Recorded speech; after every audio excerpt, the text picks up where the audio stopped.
Assalamualaikum warahmatullahi wabarakatuh. Apa kabar Sobat Mako? Senang sekali rasanya saya, Vivin Citra, bisa hadir untuk menemani Sobat Mako semuanya. Nah, berbicara tentang Lebaran yang memang tinggal menghitung hari saja. Dan tentunya Sobat Mako harus tetap menjaga kesehatan ya, terus juga patuhi protokol kesehatan. Saat ini saya sudah bersama dengan Dr. Haji Sugiarta Tandia, spesialis patologi klinik. Langsung aja kita sapa. Assalamualaikum dokter. Waalaikumsalam warahmatullahi wabarakatuh. Sehat dok? Alhamdulillah. Aktivitas masih lancar selama bulan puasa dok? Alhamdulillah. Tidak berkurang sedikit pun. Tidak berkurang sedikit pun ya. Dan kalau kita melihat dokter Tandia ini memang sangat luar biasa ya. Di tengah kesibukannya yang memang banyak sekali, kemudian melihat sosok beliau yang tetap fit. Sebenarnya rahasianya apa dok? Bisa tetap kalau kita melihat tuh kayaknya awet muda aja, kayaknya begini-begini aja dari dulu kalau di dokter Tandia. Apa nih dok rahasianya dok? Ya semua karena Allah. Oke. Doa dan tentunya kita beraktivitas seperti biasa, kemudian olahraga, menjaga pola hidup, tidur istirahat cukup, pola makan harus teratur dan cukup bergizi. Nah itu dia. Jadi memang olahraga itu sangat penting gitu, dok. Oh. Rilis ke stres. Nah, itu paling penting gitu ya dok. Baik, mungkin ini sedikit informasi untuk Sobat Mako semua bahwa sahnya dokter Tandia ini memang seorang mu'alaf, benar ya dok ya? Insya Allah. Sudah berapa lama dok? Ya kira 12 tahun. Wow, 12 tahun ya. Dan ini kan kalau kita ngomongin menjalankan ibadah puasa saat ini memang berbeda ya dok dari tahun-tahun sebelumnya. Karena ini memang di tengah pandemi seperti itu gitu. Nah, pengalamannya selama 12 tahun ini menjalani puasa Ramadan seperti apa yang menarik dok? Masya Allah. Jadi puasa tetapi mendapatkan kenikmatan. Ya. Khususnya waktu berbuka itu. Nah, rasanya lain, habis menahan dahaga, menahan emosi, bisa melepaskan keinginan untuk makan, minum, ya, tetapi saya juga tidak berlebihan, ya secukupnya. Jadi kata-kata Nabi ya, berhentilah makan sebelum kenyang. Nah, ya. Itu dia ya. Nanti, kalau berlebihan lambungnya malah jadi penyakit juga ya dok ya. Baik. Tapi dok, selama 12 tahun ini ada nggak sih kayak misalnya pengalaman menarik selama menjalankan ibadah puasa gitu ya? Misalnya contoh, aduh lupa tiba-tiba minum gitu ya, aduh lupa tiba-tiba apa gitu. Ada nggak pengalaman seperti itu dok? Ada. Permulaan dulu baru mula-mula ikut puasa memang terjadi. Tapi kali ini insya Allah tinggal berapa hari sama sekali tidak lupa. Oke, baik. Itu refleks memang. Oke, baik. Dan dokter Tandia ini juga merupakan ketua PT Yaitu adalah Persatuan Islam Tionghoa Indonesia untuk wilayah Malang. Benar, Dok? Betul. Ini sudah berapa lama bergabung dalam PT, Dok? Bergabung PT itu Persatuan Islam Tionghoa Indonesia Mm-mm. yang didirikan lebih kurang 30 tahun yang lampau Wow. di Jakarta oleh Haji Abdul Karim UI. Mm-mm. Ya. Kemudian di Malang lebih kurang 15 tahun yang lampau sudah ada PT Malang Raya yang dipimpin oleh Abah Anton. Kemudian 21 April 2018 karena Abah Anton menjadi wali kota Malang dan memang waktunya jabatan berakhir 4 tahun, maka diserahkan ke saya, diberikan amanah untuk melanjutkan, untuk mengembangkan PT Malang Raya, DPD PT Malang Raya. Oke. Nah, sebenarnya dalam PT sendiri, apa sih kegiatan apa saja sih, Dok, yang sering dilakukan? Jadi yang utama PT ini adalah organisasi sosial keagamaan, di mana tentunya karena kita Islam, jadi yang diutamakan adalah pengajian. Selanjutnya sebagai tambahan-tambahan bakti sosial, ini sangat sering sekali. Kemudian memberikan pelajaran Al-Quran pada anggota, dan rencana yang belum terlaksana memberikan pelajaran bahasa Mandarin pada anggota, dan pelajaran Al-Quran untuk masyarakat. Ya. Tapi ini baru permulaan sudah terkena pandemi. Ya. Benar. Jadi kita mengharapkan selanjutnya pada kepengurusan yang akan datang, apa yang belum terlaksana bisa terlaksana. Selama ini, Dok, mungkin seberapa sering sih anggota dari PT sendiri untuk berkumpul, kemudian melaksanakan kegiatan-kegiatannya, seperti itu? Ya, jadi kalau pengajian itu dulu sudah berjalan untuk kita adakan sebulan 2 kali. Ya. Kemudian bakti sosialnya setiap ada hari-hari raya Islam, ya, misalnya Idul Fitri, Idul Adha, itu selalu kita berbagi kebahagiaan dengan masyarakat yang membutuhkan. Kemudian untuk Ramadan kali ini, apakah masih ada kegiatan seperti itu atau Iya. bakti sosial seperti itu, Dok? iya betul. Jadi sejak hari pertama Ramadan, bulan suci Ramadan 1442 Hijriah ini, PT bekerjasama dengan PSMTI Malang Kota, Paguyuban Sosial Marga Tionghoa Indonesia Malang Kota, yang kebetulan saya juga menjabat sebagai, dipercaya sebagai ketuanya. Sejak hari pertama bulan suci Ramadan 1442 Hijriah ini, kita membagikan tiap hari jam 4 sampai 5 kira-kira 100 kotak nasi dengan lauknya dan takjil sampai 3.000 kotak nanti. Masya Allah, setiap hari ya, Dok? Ya, ditambah lagi 20 kotak khusus dari depot kanton.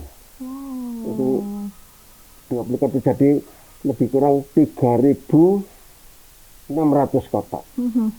Sudah terlaksana semua hingga hari ini, insya Allah. Nanti sore juga sampai tanggal 12 sebenarnya. 3.600 kotak nasi dan takjil, dan banyak yang dibagikan sendiri oleh istri saya dengan relawan ke panti-panti, panti asuhan, ke masyarakat yang terdampak, ke kampung-kampung yang padat penduduk. Jadi sudah terlaksana dan dibantu oleh relawan dari pengurus PT sendiri. Wow, luar biasa ini berarti ya, Dok, Jadi ya? saya serahkan, saya kirim share gambar-gambarnya itu.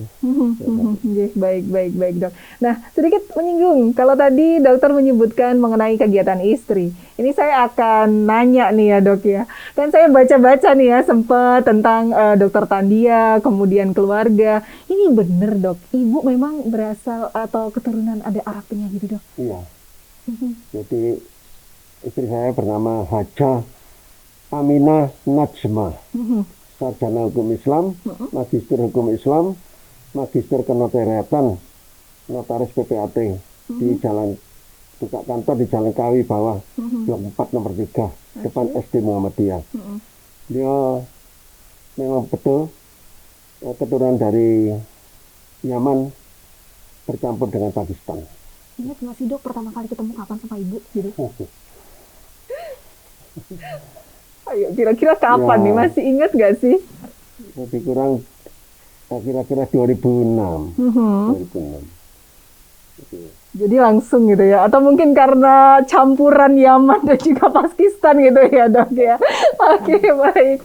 Nah dokter, mungkin saya akan tanya nih mengenai dalam keluarga. Ini kan memang dokter sudah mualaf kurang lebih sekitar 12 tahun seperti itu. Kemudian kalau dalam keluarga sendiri sebenarnya ini masih sejalan atau memang ada yang masih berbeda untuk keyakinan, dan seperti apa sih dok toleransinya kalau ada? Jadi di dalam keluarga yang baru mengikuti saya, anak saya yang pertama, Dr. Denny Tandia, sarjana sosial SSI dan magister manajemen rumah sakit. Beliau mulai belajar tentang Islam. Kemudian yang kedua, Dr. Leni Tandia, spesialis akupunktur, yang berpraktek di Jalan Rinjani 16. Beliau dengan keluarganya beragama Katolik, mengikuti almarhum ibunya.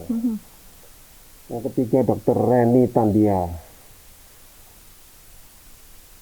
yang sedang mengikuti pendidikan, program pendidikan dokter spesialis bidang penyakit dalam. Itu beragama Kristen Protestan, beserta suaminya Dr. Terry Yosef, yang sedang mengikuti hampir selesai pendidikan, program pendidikan dokter spesialis bedah di FKUB. Itu beragama Protestan, Kristen Protestan. Untuk kami, alhamdulillah tidak ada masalah. Jadi seperti anak saya sering sekali kemari, gitu. Ya, berbagi kebahagiaan, atau apa, oleh-oleh, apa dan sebagainya. Dan kami, istri saya juga sering ke Semeru sana. Jadi ini adalah pengejawatan daripada Pancasila. Bineka Tunggal Ika. Benar. Jadi bukan cuma wacana. Nah, oke, baik. Dokter, kita berbicara mengenai Idul Fitri yang mungkin sebentar lagi, tinggal menghitung hari saja kita akan menuju hari kemenangan, seperti itu. Dan pemerintah sudah menegaskan bahwasanya tidak ada mudik untuk Lebaran tahun ini. Karena ya ketakutan mengenai tingkat naiknya virus COVID-19 ini kan memang lebih baik kita mencegah gitu dok daripada mengobati gitu. Dan mungkin sedikit dok, pengalaman dari dokter Tandia, karena saya sempat mendapatkan informasi bahwasanya dokter juga pernah terpapar virus COVID-19. Sebenarnya rasanya itu seperti apa sih dok ketika kita terpapar virus ini? Saya menderita panas dingin pada tanggal 13 Juli 2020. Kemudian saya lakukan tes. Mula-mula saya curiga demam berdarah. Ternyata saya PCR positif. Langsung tanggal 15 Juli saya mendapat tempat di Rumah Sakit Lavalet. 3 hari di sana, kemudian keadaan kritis, dirujuk ke Rumah Sakit Saiful Anwar sampai 3 minggu 2 hari kira-kira. Jadi totalnya lebih kurang 1 bulan. Badan saya lemas sekali, tidak punya tenaga. Tidak seperti biasanya gini. Loyo, tidak mau makan sama sekali. Lihat apapun, sudah. Makanan favorit pun tidak mau. Kebetulan saya mungkin salah satu daripada penderita happy hypoxia. Sekalipun saturasi oksigen saya katanya ya pernah drop sampai 41, tetapi saya tidak merasakan sesak. Gitu. Atau mungkin langsung tertolong oleh ventilator. Jadi saya sadar tidak sesak apa. Menderitanya cuma lemes, loyo, tidak punya tenaga. Jadi virus ini tidak boleh dianggap remeh. Ya. Sudah sangat banyak korbannya. Jadi kalau menurut saya lebih baik kita menunda kegembiraan berkumpul keluarga kali ini sehingga bisa mengikuti hari raya di tahun-tahun yang akan datang. Daripada kegembiraan kali ini kemudian disusul oleh kesusahan, sebaiknya semua rakyat masyarakat sadar akan hal ini. Jadi memang jangan sampai mengorbankan kebahagiaan yang ada di kampung halaman ya dok ya. Baik, tapi memang apakah ada pengaruh nih dok ketika mungkin saja gitu ya mudik ini diperkenankan seperti itu. Apakah nantinya ada kelonjakan untuk COVID sendiri seperti apa sih dok? Hal ini bukan rahasia lagi. Sudah terbukti di banyak negara. Kalau masyarakatnya nambeng, nakal, bandel, jangan lagi di Asia, di negeri Belanda, di Jerman, yang pendidikannya sudah cukup tinggi. Anak-anak mudanya bandel, sering ke warung kopi tiap malam, akhirnya menanjak lagi. Dan yang terakhir, di India, kita tahu sendiri habis melakukan ritual keagamaan, berkumpul begitu banyak orang, akhirnya sekarang tidak terkendali. Ribuan orang tiap hari jadi korban. Jadi menurut saya, marilah seluruh masyarakat bangsa kita yang tercinta ini, bangsa Indonesia, di NKRI ini patuh terhadap petunjuk pemerintah. Karena ketentuan dari pemerintah kita bukan untuk menakut-nakuti atau mengancam ya, tetapi benar-benar ini satu kenyataan. Lebih baik kita tunda dulu. Sekarang tidak perlu harus bertatap muka. Ya, beli HP yang 500.000 mungkin bisa bervideo call ya. Benar. Oke, iya, saya setuju dengan Dokter Tandia ya. Dan ini dok, saya ingin menanyakan nih ya, kalau misalnya gitu untuk himbauan kepada masyarakat juga, kan kadang ini virus ini memang tidak memandang bulu ya dok, semua bisa terpapar oleh virus COVID-19 ini. Mungkin apa sih himbauan untuk masyarakat yang tidak mudik gitu ya, tapi yang namanya Idul Fitri itu kan kita pengen merasakan sholat Idul Fitri bersama, seperti itu. Apa nih himbauannya untuk masyarakat tetap menjaga kesehatan dan tetap bisa menjalankan ibadah sholat nantinya? Ya, kalau untuk sholat Id, saya rasa asal bisa menjaga jarak, cuci tangan dan pakai masker yang ketat, dan tidak mendekati gerombolan, saya rasa masih bisa diterima ya, dengan menggunakan masker ya. Jadi segera setelah selesai sholat Id ya dilakukan cuci tangan dan sebagainya itu 3-5 M itu. Ya. Benar. Oke. Nah mungkin yang terakhir nih dok, tips dan juga himbauannya nih untuk masyarakat khususnya Kota Malang nih ya, menjelang Idul Fitri nanti, persiapan apa yang harus kita lakukan kalaupun memang kita tidak mudik. Terkadang kan satu kota itu masih ada keluarga gitu, kita bisa datang. Mungkin apa yang harus kita jaga nih dok? Sebenarnya ya tetap seperti peraturan atau himbauan ya. Lebih baik kita tidak bisa bersilaturahmi dulu ya. Yang dikunjungi juga belum tentu suka, nanti serba salah ya. Mau menolak sungkan ya toh, jadi serba salah. Jadi patuhlah, cukup ucapan lewat media HP sosial ya, sekarang media juga sosial sudah ya. teknologi udah makin canggih gitu ya dok ya. Udah, kita pilih selamatnya. Karena saya bisa bicara ini selain mendengar dari medsos atau dari media yang lain, saya sendiri sudah mengalami. 1 bulan di ventilator, berat itu, berat sungguh. Ya. Jadi bukan hanya penyakitnya, pengobatannya juga berat. Nah. Gitu. Dan kebetulan saya banyak didoakan oleh para kiai, ustadz, kemudian para pendeta juga saya terima ya. Kemudian teman-teman yang sahabat-sahabat sejati, sedulur sehati, family keluarga saya sendiri, anak istri saya, itu tiap hari istri saya berbagi kebahagiaan ke mana-mana, Luar sampai biasa. yang menjaga di latarnya RSSA itu, menjaga pasien itu. Pasien. Oh, luar biasa sekali, benar-benar Juga benar. penting juga. Dan inilah sekali lagi ya himbauan dari Dokter Tandia untuk kita semua nih, karena memang virus ini masih ada ya dok ya. Jadi kalau misalnya orang masih menganggap ini adalah salah satu hal yang remeh, kayaknya memang harus dipikirkan kembali seperti itu ya dok ya. Baik, sekali lagi terima kasih banyak Dokter Terima kasih. Tandia untuk Terima kasih. waktunya, dan memang kegiatannya masih panjang. Sebentar lagi masih ada kegiatan ya dok? Oh. Masih ya? Nanti ini saya, kemarin saya berbagi 2.600 beras 10 kilogram Oke. di daerah Wagir. Cuma sebagian aja kemarin. Yang lain diteruskan oleh anggota. Oke. Nanti jam 10 saya ke Pakis Ya. berbagi beras juga. Beras ini adalah sedekah dari Yayasan Buddha Suci, 250 ton untuk Pulau Jawa. Malang kebagian 26 ton. Ya. Kemarin dengan Bapak Kapolsek Ibu Widya, Kapolsek Wagir, itu kita berbagi, ada fotonya di saya kasih. Nah, nanti dengan Polsek Pakis.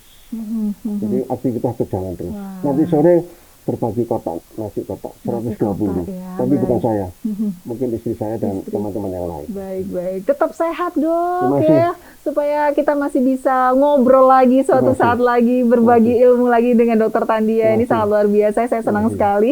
Dan pastinya tetap sehat, kemudian bisa berkumpul dengan keluarga ya. Terima kasih, sama-sama. Oke, baik. Terima kasih banyak Dokter Terima Tandia. kasih. Assalamualaikum. Waalaikumsalam warahmatullahi wabarakatuh. Nah, Sobat Mangku, demikianlah obrolan Citra bersama dengan Dokter Tandia, yang pastinya sekali lagi ditegaskan untuk Sobat Mangku semuanya untuk tidak mudik ya, menahan mudik kali ini ya, karena ini adalah salah satu cara untuk memutus mata rantai penularan virus COVID-19. Akhirnya, Vivin Citra pamit undur diri. Wassalamualaikum warahmatullahi wabarakatuh. Sampai jumpa.